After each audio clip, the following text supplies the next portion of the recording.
Should have been filming this. Hello, everyone, and welcome to Avila-Von Leitner with the Global Transformation Show. And I couldn't be more excited today to join our global audience, our fans, our colleagues, and our worldwide supporters. It's a very exciting day here today on the Global Transformation Show. Why? Because we have a couple of amazing things going on. First of all, I want to go ahead and thank and present all the fathers out there with a happy Father's Day. I know many of you are still currently into celebration on your special day. But for those tuning in today, I want to wish you a spectacular day full of love and support, and of course the most important thing is to spend quality time with your children. So I want to go ahead and transition a little bit further and introduce our star guest of the day. I couldn't be more excited because she's someone that brings about incredible energy to the people, to the audience, to her fans, and everyone who knows her. But there will also be fans out there today that will get to know her on a more personal level. She is an incredible woman, highly talented. So without further ado, I want to go ahead and introduce the CEO of Diamond Tigress Productions. She's also a leading songwriter and has also been the lead singer in the past of the world-renowned jazz group Hiroshima. So everyone out there, please welcome the incredible KIMAYA SEWARD. Hello, KIMAYA. How are you today? First, can I just say you are just the best. Can I just hire you to go everywhere with me? I would love to do that. I would love to represent you. You're so amazing. I'm actually honored to have you on the show today. Thank you so much. It's my pleasure. KIMAYA, before we go into your amazing transformational journey that you have, endured and been challenged with and have overcome so graciously, I want you to tell the global audience how you and I met. Because it's a little bit of a spontaneous scenario there. Do you want to go ahead and let them know a little bit about that? Sure. Well, welcome everybody to this wonderful show. Connie, you are an amazing woman yourself, and I will say that I do believe in divine appointments. And I was at the Coyote Bar in Carlsbad, California, and I'm just singing with this little retro band. I am a singer, still a singer, been singing all my life. And I felt this amazing magnetic pull to look up at the balcony. And as I looked up there, as I'm singing some song, I don't know, summertime, I don't know what I was singing, I see this beautiful smile up there with your face and you smiling at me with this immense adoration and respect. And as a performer, you always look at the audience and you live for that. You live for people to connect with you. And I saw in you this incredible spirit of giving, like you're a giver. There's angels on earth, so to speak, and you are one of them. And I felt that instantly. And to the left of you, I think, was your daughter, and to the right of you was your boyfriend. And I saw this beautiful energy. I waved to you guys, like, hi, guys. And it was to my great surprise that you came down and said, hey, my name is Connie, and I want you to be on my show. So here I am. KIMAYA, you're absolutely right. That trip was very spontaneous. It was a great evening. It was one of those days and evenings that you just feel amazing energy. I was there to just kind of see what was going to happen next. I'm a woman that does not plan things, because I figured out a long time ago that when I plan things, they never ever work out for me. And that evening was, just a time to relax, to enjoy my time off the show, my time off my busy schedule and family. And we were all there, and I decided to go up to the balcony because, first of all, I didn't see you right away. What I heard was your incredible voice, you know, and this energy, powerful energy within that voice. And as I got closer, you know, I got to see you perform, and that's why I decided to take that spot up in the balcony and see you. And you know, it was some type of magical experience, because when you performed KIMAYA, it almost felt like an outer body experience. This is the type of influence and energy you bring upon your audience. Thank you so much. I appreciate that. You know, I've always known that I was going to do that since I was a little girl. And to transition, if so to speak, if you don't mind, I'd like to kind of go back to where all that began and why I had such a love for performing, and just the obstacles that I have gone through, because I really truly believe that, you know, we are on this earth to teach, to inspire, and to have some kind of purpose. So at the end of the road, it's not just the American dream and having the house and having the family, but it's so much greater than that. It's purpose. And purpose does not come without trial. And testimony does not come without trial. And so much of my life, I was put on this earth, I know, to deliver that message, a truth bearer of so to speak, to be with people through transition and to have overcome and be able to relate on so many levels, so that, you know, your listeners out there may see a woman who's put together, who's a businesswoman and traveled the world with Hiroshima. But what they don't realize is that my background was an extremely abusive background. I had a father who was a youth counselor, a youth pastor, and then turned away from that, got into alcohol, got into drugs, got into practicing witchcraft, and literally casted spells in my house. So when I watched the movie Paranormal, that is real. There were evil spirits that lingered in the walls of my home that I visited and saw, that would lean on my chest at night. And people don't understand the occult and witchcraft and how really deep that is. And when I see these movies and I hear about it, I thought, I lived that. And I survived that. And to the point where the abuse was so bad, I remember one time coming home and seeing my mother on the floor with my dad pointing a revolver to her head. And I said, I have two choices. He's either going to pull the trigger, or I'm going to have to be very, very clever and dance my way out of it. And that's when I knew I was a true performer, because I actually convinced him to put the gun down. That night, I decided that I was going to kill him, because no more abuse. And it was very prolific that night. KIMAYA, Yeah, this is a very, yes, this is a very powerful testament to the global audience which you are presenting here, because what I really find very relevant from what you've just said just a moment ago is that many times the audience, the fans out there, the environment in which we are at, many times categorize us, right, KIMAYA, as being completely put together, as because they're looking at the aftermath of our transformation. Is that not true? But behind every transformation, there is great challenge. There is great pain that is experienced, and there is great tragedy. So with that being said, I want you to go ahead and continue on with what you're telling the audience, because this is powerful.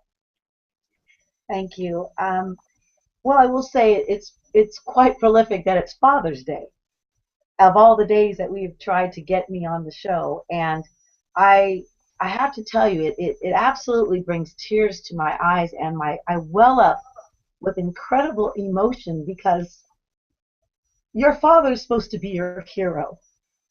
Your father is your first love. And to see your father become a monster, to invite demonic spirits into your home, what used to be a peaceful home, that you were a princess, and now you are subjected to demonic presences leaning on you. I would wake up with scratches on my heart, my chest, my hands. I would wake up with bruises, not knowing what had happened. realizing that I was wrestling with demonic forces. At that time, I was not a believer. I believed that there was a God, a universal being. I didn't know Christ. I remember the night seeing how dangerous my father was with that revolver. He passed out, and as he woke up, he went into my sister's room and punched her till she had a broken jaw. And I remember telling myself, no more. I'm going to kill him. And I thought about how I was going to kill him. And I was 15 years old. And when you have to take the responsibility on for knowing that now you have to protect your family, because it's not a question of survival, it's a question of I don't want them anymore to be abused. It's then that I started to have the inkling that I was a warrior spirit, that God had something for me, but I didn't know how to wrap my mind around, okay, God, you have a purpose for me, but yet I'm going to kill my father tonight. You know what I'm saying? That's kind of a Yes, weird, yes. tricky, weird thing to even think about. But, Right. you know, I woke up, I had a knife, I went to bed with the knife, I walked down the hallway, and it was my first time having an encounter with an angel. And I say it, people may think I'm just to another planet. They don't understand when you've had a visitation from an angel. It's very real as those demonic presences that I saw that leaned on me and that tormented me in those years. And this angel stood in front, as clear as day, about 8 feet tall, golden, and my knife fell out of my hand and I fell to my knees. And I just looked at him in complete awe. And they just talked to me in my brain and said, you are better than that.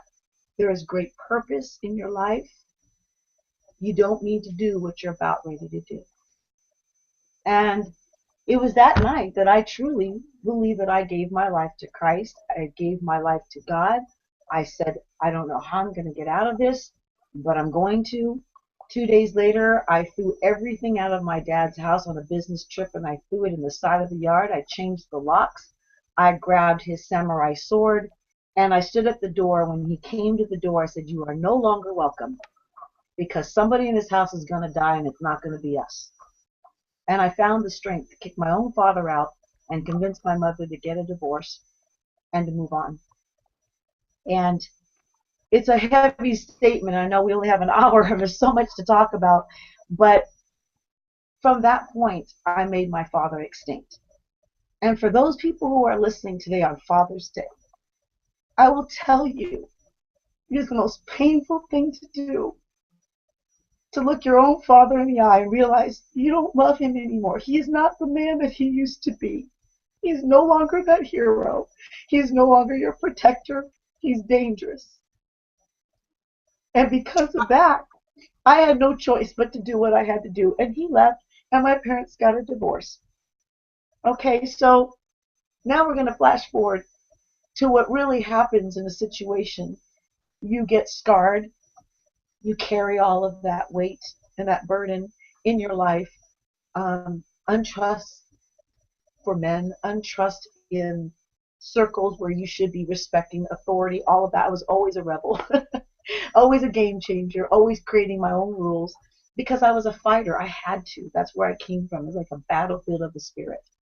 And I found You are what you are, KIMAYA, is you are a true warrior of life, as you know. And I can assure you that it was absolutely no coincidence that I met you that evening when you were performing, and I was just out on my leisure evening trying to enjoy a peaceful day for myself.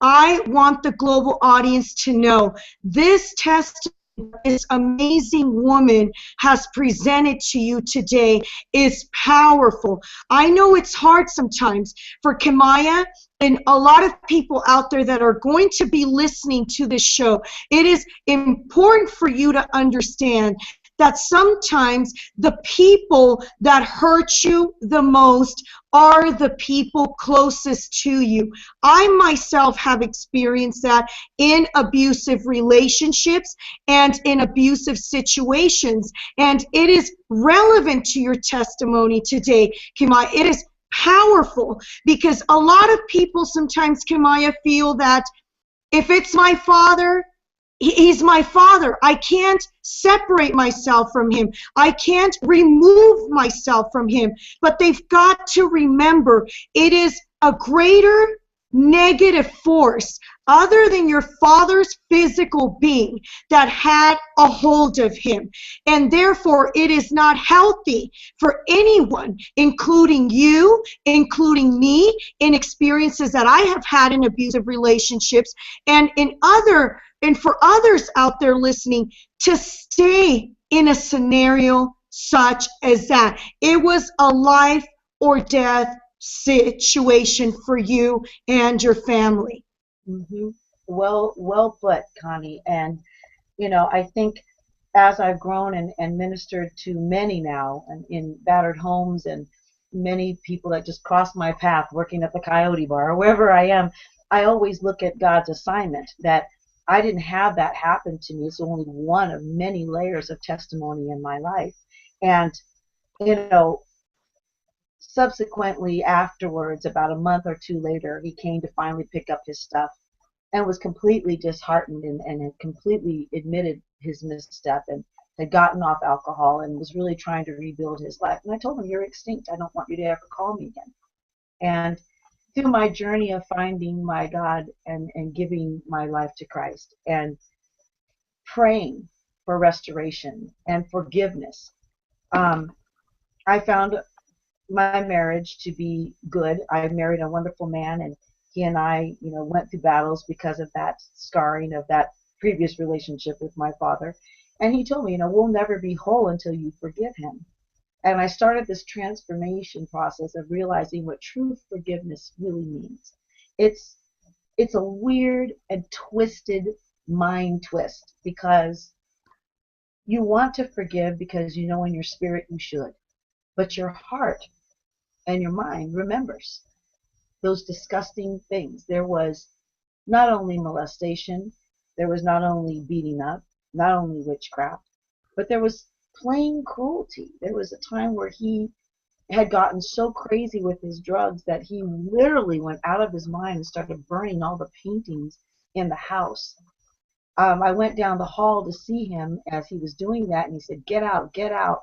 The demonic forces are above us." And he had drawn a pentagon on the sink counter and started lighting it and putting spell casting, I guess, to somebody that he wanted to get rid of.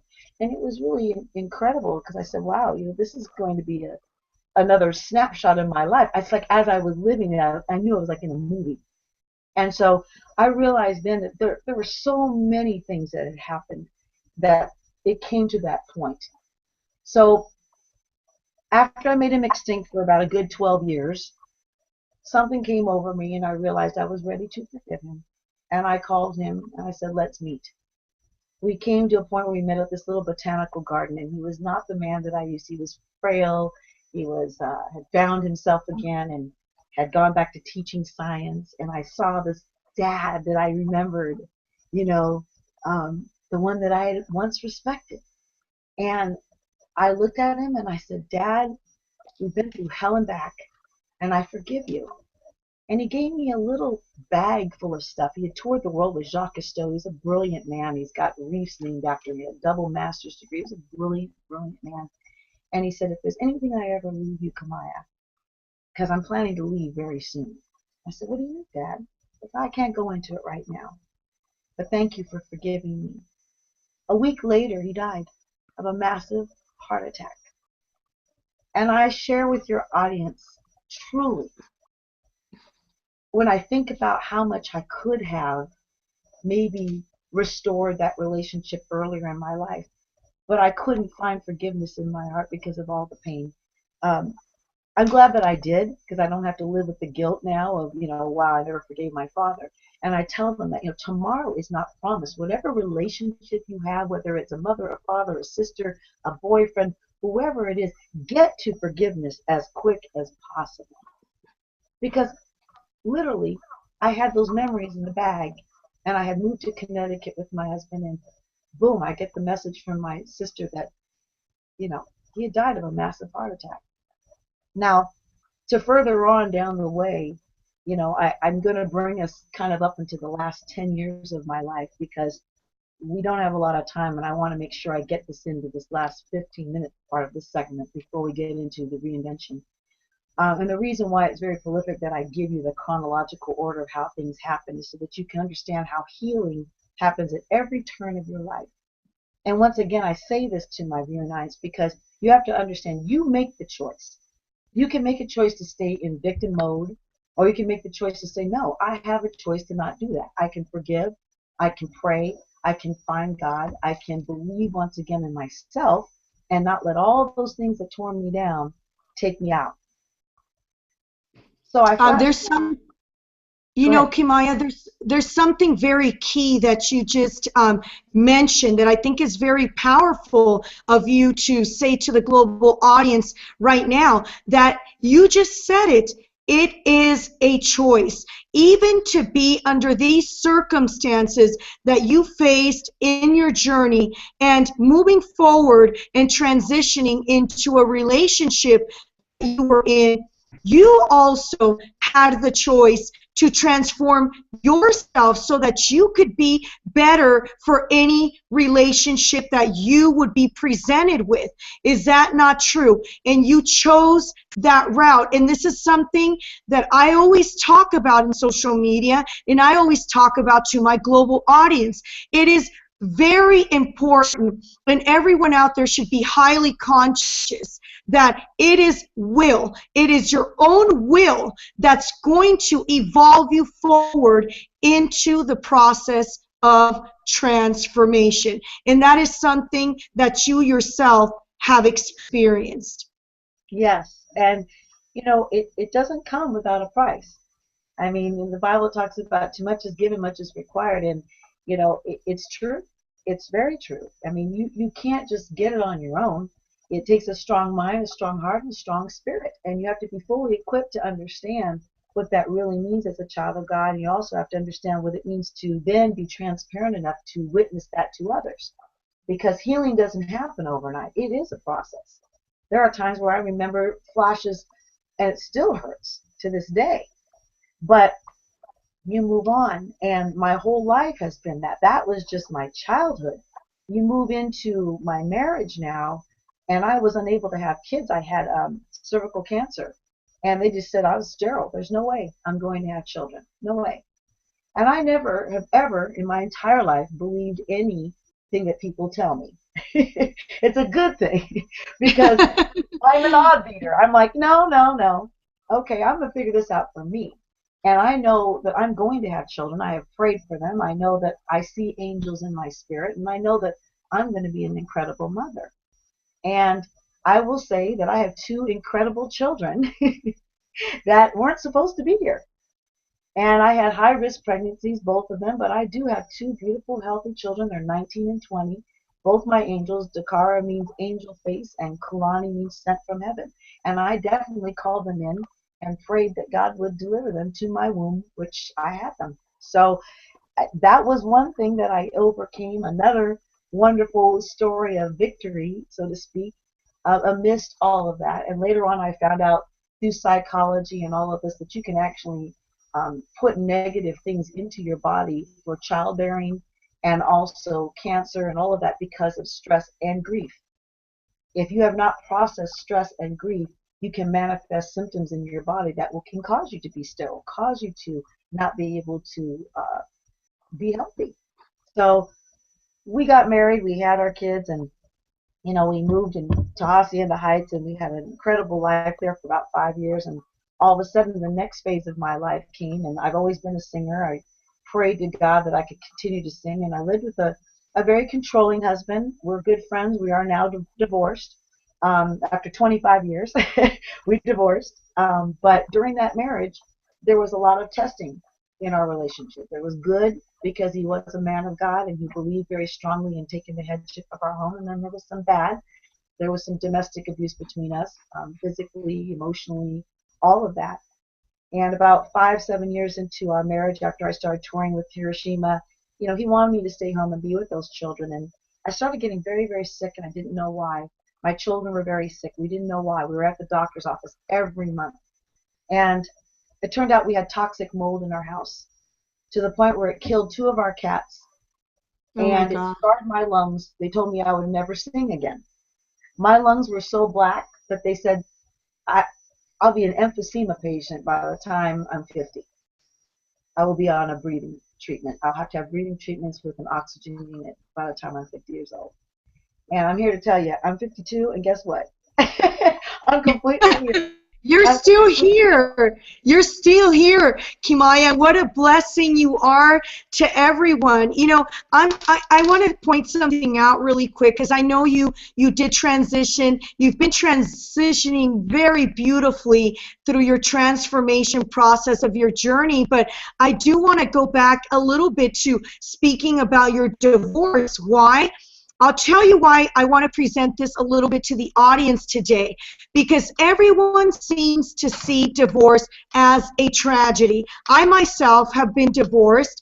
I'm the father of both of my children, but I want to shift people's thinking, if you will, about the negative connotation that the word divorce has on people, because this is what's also not allowing many women and many men out there to positively evolve forward and, as you would say, transformation. Divorce is not a tragedy. Things happened, as you said.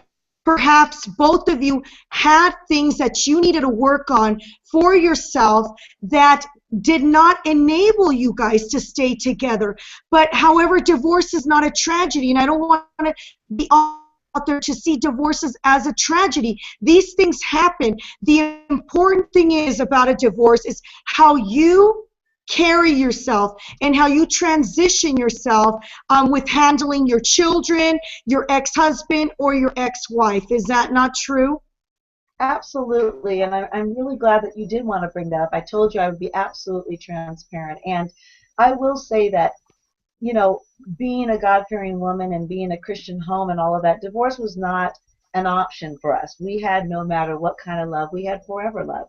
We fought hard to keep our marriage intact, and without going into all of the details, you're right. We came to a point where there were certain unacceptable things that we both did not want to tolerate anymore in our marriage, and we let each other go.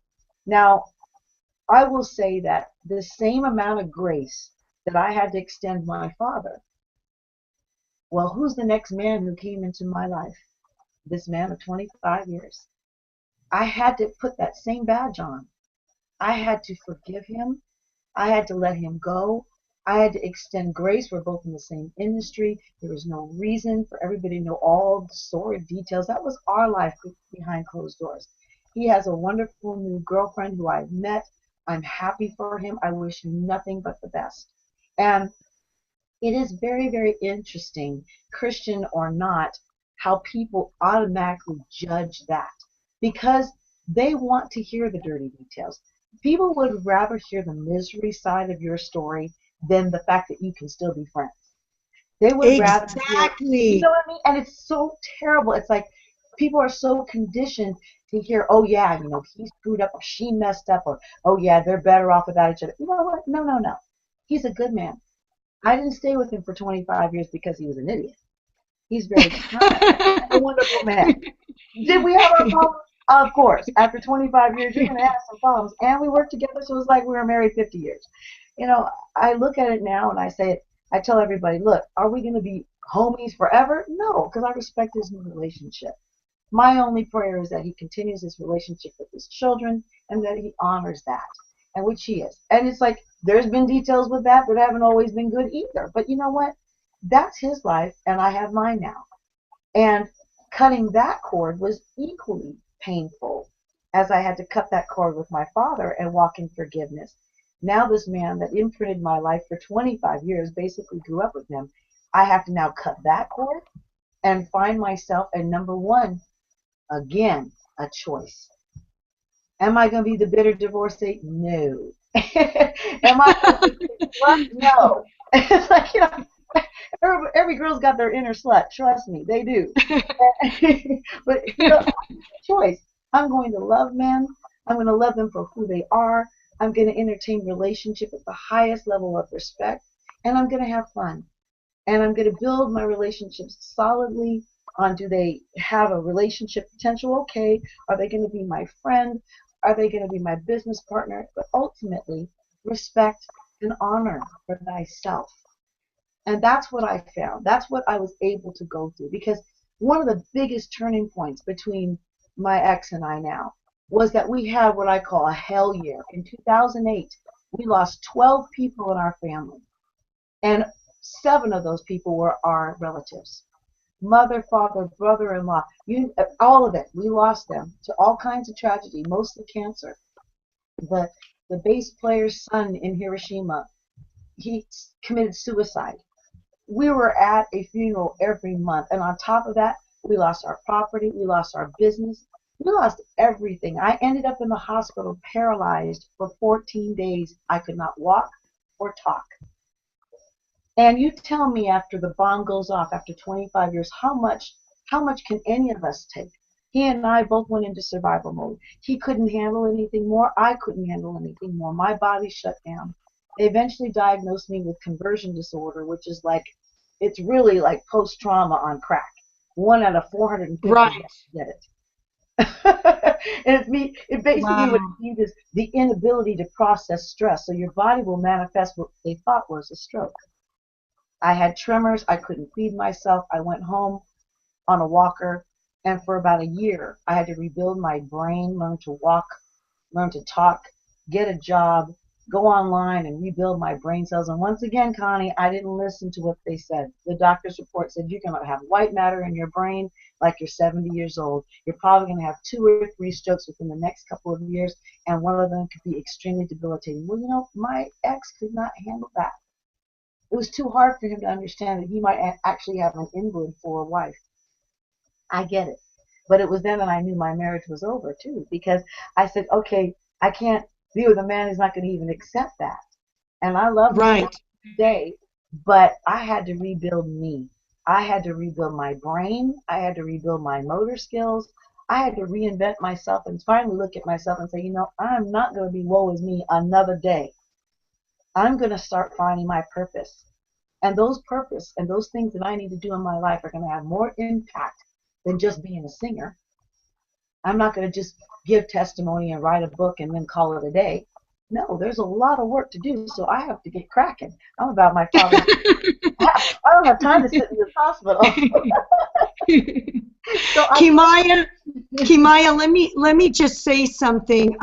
As you were speaking, I heard you mention how the doctors were very discouraging of your future. And, it makes me wonder, because doctors are supposed to, be there to heal you, right? But when it's coming from doctors saying, you're not going to be able to do this, and you're not going to be able to do that, and you're going to have 2, 3 strokes very soon, and you're basically a hot mess, as they would say out there.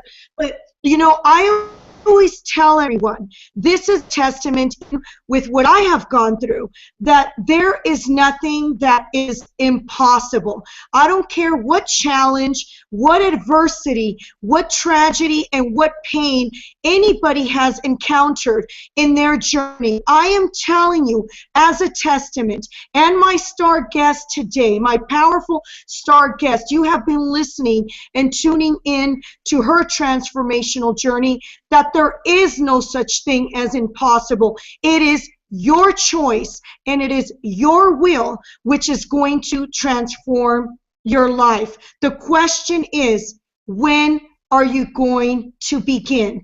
And do you carry the will to evolve yourself to another level and understand that you are worthy of great things in your life despite your experiences? exactly, Connie. And there was one scripture that I stood on that I really, I posted it on my head, literally. I wrote it in the palm of my hand. I had a friend of mine come in and write it in the hospital on my hand, and it was Philippians 4:13, which talks about, I can do all things through Christ who strengthens me. That didn't mean some, it meant all, which meant the same God that I serve, that delivered me when I dropped the knife and sent an angel to stop me from killing my father, is the same God that can save me from having lungs that are so scarred I couldn't even breathe into a tube because I had no breath. And now I sing to this day. The same God that delivered me from a sterile cervix to have two beautiful children, the same God is the same God that I serve. And all the strength and the intent and the prayer and the will to survive, you have to understand scientifically, the brain really does believe 85 to 90% of what you tell it. So I did all these studies because part of me bringing my brain cells to a new level, so to speak, was researching and not giving up and not looking at that white paper in ink saying, oh yeah, you're going to be a stroke victim and you'll probably be paralyzed and the white matter in it's going to eventually eat away and you'll be an MS or Alzheimer's victim. Thank you very much, but no thank you. And I say that that's just the same demonic attitude that I felt when a Western medicine comes into our society and the pharmaceutical industry has all of their precognitions for writing subscriptions for, let's say, mental illness, which causes even more psychotic behavior once you're on that kind of stuff. Now, I have counseled and sat down with women who've been through maybe a pinky finger of the testimony that I have. And they're so torn up and so embellished with drugs right now, they can't even think clearly to find faith, much less a will to live. So I tell everybody out there, look, find your own way. I looked at holistic medicine. I went to an acupuncture. He put one needle in the forehead of me and I bawled like a baby. And he says, you need to grieve. He's a Korean doctor. You grieve now. You grieve now. Water well. And he kept telling me, like, cry it out. And the Bible, it tells us to go ahead and lay those things at the cross. I didn't realize I wasn't doing that. I was still trying to control my life because I'm such a fighter. But I didn't realize that there is greater is He. He can heal me too. He's right there. All I have to do is ask for it. So I give Him the glory because I know that it's not enough to have a strong will. It's a battle. And there are, at every turn, people in this life who don't believe in anything. And I tell them all the time, it's like, look, you better grab onto something. Because your will to survive is not going to be enough when the rubber hits the road and people are judging you and doctors are writing you off. They wanted to keep me there, and then they wanted to check me into some mental clinic so that they could see if I had any mental disabilities. Can you imagine? My ex had 20 minutes to decide whether to inject me with a drug that would have made me absolutely brain dead had it not been a real stroke. I couldn't communicate with him except for my eyes. And he had a 20-minute decision, and he opted to not give me that drug, or I would have been brain dead because I didn't have a stroke. I had the symptoms of a stroke. So all I'm saying is I live a life of favor because I give glory to my God, and I'm a fighter. And I tell everybody, you have the choice. You got to dig deep. You can't just accept what you see. If God has given you a dream, God has given you a vision, God has given you a testimony, then use it. Don't sit around there and woe is me, because that's actually being selfish. People who do that are into that victim mentality because they don't think they're good enough to do anything else with their lives. And I just heard something powerful that I really am happy that you addressed right now. You just stated the victim mentality. I am going to ask my global audience today, are you living that victim mentality? Because you must understand, this is what KIMAYA just pointed out right now, and it is powerful and it is relevant to transformation. To continue to have that victim mentality and to play the victim all your life, are you going to take control? Are you going to make the choice? And do you carry the will to transform your life? I want to go ahead and mention a quote that I always present to my global audience all the time. And this is the quote: because transformation is a powerful force that lies within, an illuminating energy, which is that of will. What does that mean to you as a global audience? That means, just like KIMAYA stated, you better hold on to something other than yourself, because there is a greater force than humanity, a greater force than this physical being that has the power, that has the energy to transform your life. Absolutely. And I think if you don't dig deep, if you don't hold on to a scripture, get yourself solidly either Bible based, faith based, meditate, whatever your practice is, because I am a practicing Christian. I don't believe everybody is. I know they are. I know that, there's a lot of people out there who don't believe in anything, and I respect whatever their belief systems are. And I'm here to tell you, my belief system is what gave me that sanity to walk myself out of that. But there's a point that you made too. And the victim mentality, it's kind of like, and I mean no disrespect by saying this, it's like the welfare mentality. When people are already broken, and I have been there, believe me, after the divorce, I'm working 2 or 3 jobs to rebuild my life. There have been times where I didn't have $20 and prayed for a boy student so that I could get to my gig to then bring that money home to feed my girls. There has been times where I have been so broke, I literally in Lake Elsinore stood outside at a Stater Brothers with a baggie and begged for money. And nobody would ever see that, knowing who they see KIMAYA as a businesswoman, as a producer, as a writer, and as a singer, and thought-provoking evangelist. They would never know that at one time I did that. But you know what? I'm glad that happened to me. God says to count things all joy. Why? Because it's a secret ingredient to overcoming obstacles. Without you counting it joy, then you curse yourself because you allow yourself. Sometimes the devil doesn't have anything to do with us. We do it to ourselves. The battlefield in our mind is so strong, what we choose to believe. Sometimes we curse ourselves by keeping ourselves in that mentality. I don't know, woe is me, it's a struggle. Okay, you're going to keep professing all of that, then your life will be a struggle. You're going to keep professing you're broke, you will be broke. I That choose is to right. call, I choose to call in my blessings. I choose to ask my angels to go and walk before me, to part the Red Sea where there was nothing. I mean, Noah, it had never rained on earth before he built the ark. How crazy did he look? I mean, come on. Moses had a speech impediment and he led everybody to the promised land. So I look at stuff like that. What makes me any different than any of these characters in the Bible? Nothing. I'm still a child of God. I still have the same amount of power, that supernatural power that God could use me and any other ordinary person to do That's extraordinary right. things. But it is a That choice. is right. And you know, KIMAYA, you have overcome so many things, and there is nothing absolutely shameful about what you have experienced. You just said that you were glad that you experienced this. You know, many times people have asked me, what is the secret to your success?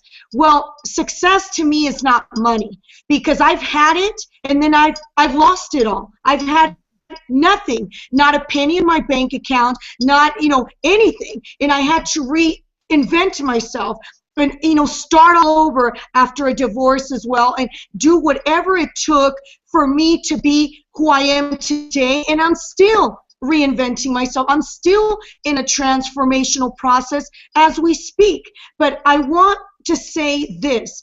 When people ask me, what is the secret to your success today? And what does it mean to be a global transformer in today's world? This is my answer to everyone. It has been tragedy. It has been pain. It has been challenge, and it has been great obstacle. Because it is these things that have evolved me into who I am today, to be able to help others and to influence others into the process of transformation. That's so amazing. And you're so right. And so many people miss it. They miss it. They'll go to church, they'll sit in the pews and listen to the pastor, and they'll sit on a scripture, and then the next day they're like, it's like they don't even believe their blessing, that they're worthy of the blessing. It's like, okay, do you believe or don't you? Do you see that you have a life that's worthy? Do you see that you have a life to do something outside of looking at your own woe is me circumstance? Because you know what? Circumstances are going to come. That's just life. That's just where we are on this planet in this day and age, 2014. Guess what? There's still hangings and people in the Ku Klux Klan out there hanging young brothers still in Georgia with a black president. So, let's just talk real. Real talk means we are up against a lot. So if you don't get your eyes off you and start doing something for this world right now, you're going to fall into the influx of what I call typhoon syndrome. Typhoon syndrome means you kind of hear the rumbling of the typhoon and you're sitting on the beach going, well, gee, what do I do? Deer in the headlight.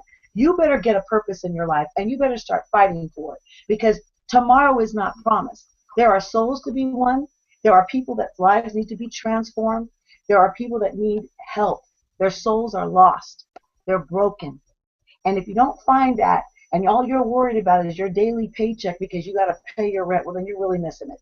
And I tell everybody, look, I'm not saying that I'm God's gift, but I'm saying I didn't go through all this for nothing. So if there's listeners out there who are going through something even now, look at the end result. Stop wallowing in where you're at and look how far you've come.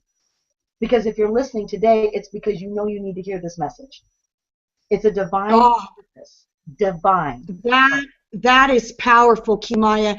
That is powerful on your behalf. And I love what you said. You said you are here for a greater purpose other than yourself. It is important for our audience out there to understand you are not just here. You didn't just come here to be Barbie. I'm sorry to make this statement publicly on my show, but I have said this many, many times. You are not Barbie. This is an illusion. You are not Ken. This is an illusion. We are here in this journey more than we are for just ourselves. There is a quote that I always present to my audience out there, and it says this: you see, this is not about you. What are you doing to positively influence the world today? We are not just here for ourselves in this journey. And just today on Twitter, I tweeted something to our global audience, and I said on that tweet just today, just this morning, I talked about this on my Twitter, that knowledge is a responsibility. That means whatever experiences you have had, the negative experiences you had, and you have learned from them, and you have acquired knowledge from those experiences, it is your responsibility now to help others evolve, help others transform and their journey as well. Is that not true? Absolutely. And I think, I made a vow when I was inside the MRI, getting my MRI, and I promised God, I said, Lord, I know that I have a voice more than just singing. And if you get me out of this and you help me to restore my life, I'm going to have my ear to the wind for projects, for impact projects, and things that are going to touch people's lives. And I met an incredible partner, and he and I shared so much of the same visions. We have been working together now almost 3 years. And one of our projects that absolutely is that, and is absolutely a heart project to me, is our nonprofit called Angel the World. And Angel the World basically is umbrellaing 12 and more, actually. We've added a few more projects under there. Like, for instance, Project Repo. For someone at the end of the day, they couldn't make their car payment because they've been out of work. And so their car's in the repo yard. Well, we're going to film this as an angel sighting, and we're going to go in and we're going to pay that car so that family has a car so that person can go to find a job. You know what I mean? It's hard enough. One of the other ones that really touches my heart is Project Storage, because that happened to me. My stuff was getting ready to be auctioned. I had to come up with $700 in literally 24 to 48 hours, or all my stuff would have been auctioned. My ex couldn't help me at the time. He was still going through stuff. And when your life becomes so downsized from a 6,000 square foot home, 11-bedroom house with 4 luxury cars in the front, and now you have a 5x7 memory of what your life used to be, and now all that's going to get auctioned off, it touched me so much. I said, you know what? God's going to bless me, and I'm going to find the money for this. And I got 2 voice students and a couple of gigs, Connie. And you know what? I paid that storage, and I vowed then that I want to bless others. Because when your whole life goes to a suitcase, you go, where is my God? There are times, those Christians out there that are listening to me that are believers, I'm saying this to you. There are times when you are fingernail faith and you don't even know your God. You feel like he forsake me. And I'm here to tell you, he has not. He delivers to the time, to the hour, to the minute. You call him the blessing and you show yourself approved and you tell him, I still believe. And I have my storage to this day. I downsized it again. It taught me not that I needed those material things, but at that point I was still healing from my divorce. I gave my ex everything. I didn't want anything. I didn't want alimony. I didn't want anything. All I wanted was those little memories, the little brat dolls that I had bought for my daughters when they were babies, a couple of scrapbooks, my music books, things that meant something to me, my violin, things that really meant something. It's amazing how your life can get condensed to a 5 by 10 box of memories and things that have meaning in your life. And that project really meant a lot to me. And we have several others. Project Widow, where we were able to bless a widow. You know, these young women, these older women that, you know, they die and their husbands die in the war, or they've been married for 50 years. And now her water heater blew up, and we had to bless her. So we were able to bless her with a small amount of donations, and now we're going to be nonprofit status. I'm so excited that we're going to be able to do this and bless people on the side of the freeway. That's one of our other projects. And bless people who have a dream and want to get their demo tape so they can be in the industry and I can mentor them. And, you know, all of these projects coming together are going to be so incredible. And we're going to turn it into a reality show. And it'll be like Extreme Home Makeover, the boss. You know what I mean? I really believe it, Connie. I'm so excited about it. I'm so excited about it. And you know, KIMAYA, I'm going to have to continue to follow your ventures in the near future, and I'm going to bring you back into the Global Transformation Show because I believe you have been one of the most powerful and impacting star guests to today. I launched my show January 7th of 2014. My first star guest being producer, director Richard Brown, and a lot of people know who he is out there. He's also one of our connections here on Google+.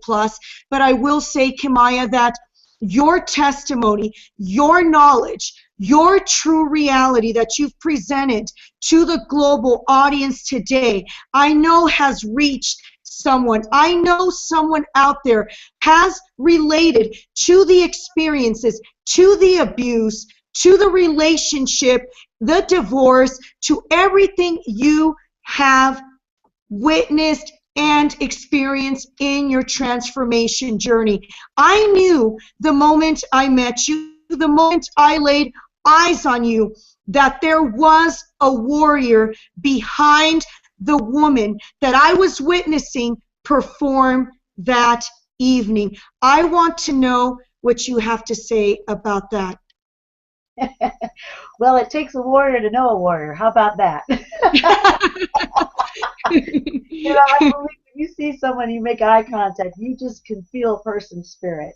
And you know that that person is not just a pretty face. And right back at you, that's what I have to say, because I know you come from a deep place too, Connie. And I'm so grateful that you have given me the opportunity to talk about my projects, you know, because I mean, Angel of the World is one of them. I have another one that's a safety awareness campaign called Targeted. And I partnered up, same partner, with another partner, Curtis DeBerg, who was 23 years in law enforcement. And we just came together as I was just going to consult him. And all of a sudden we realized on this little piece of paper that he had a golden nugget that's going to save lives, not only impact, but save lives. And I produced this DVD, and it has 4 or 5 scenarios of different things for kids to be aware of. And then at the end, he has these safety tips. And we plan to do a series of that: bullying, cyberbullying, human trafficking, babysitting, and what to do when your kids are home alone for the first time.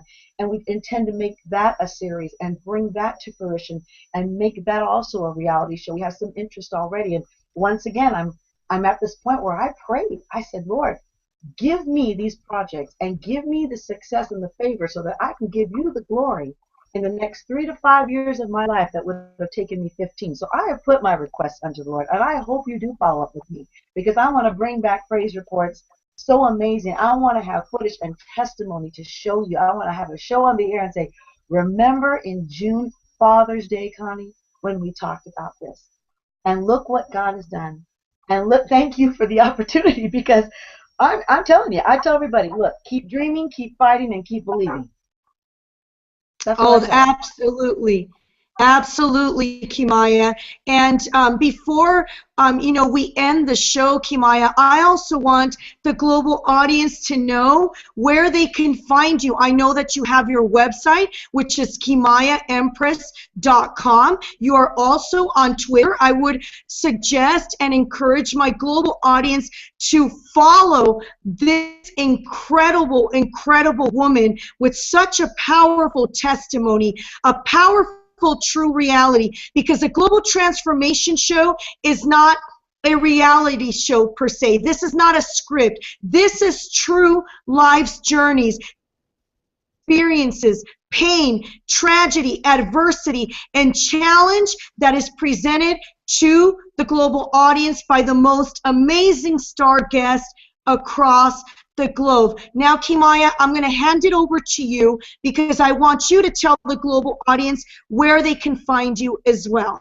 Okay. Well, I am working on a couple of CDs. You're going to hear about those real soon.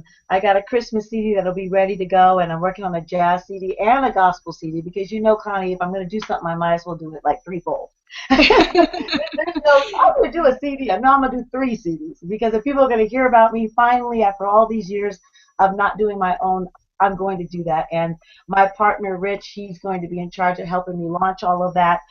You can follow me also on angeltheworld.org so you can see what I'm doing. If there's people that need to be blessed, please contact us. Tell me your testimonies. I will come meet with you. We will talk with you. We'll see if the story is something that needs an angel sighting, and we'll come in and film it and bless that family.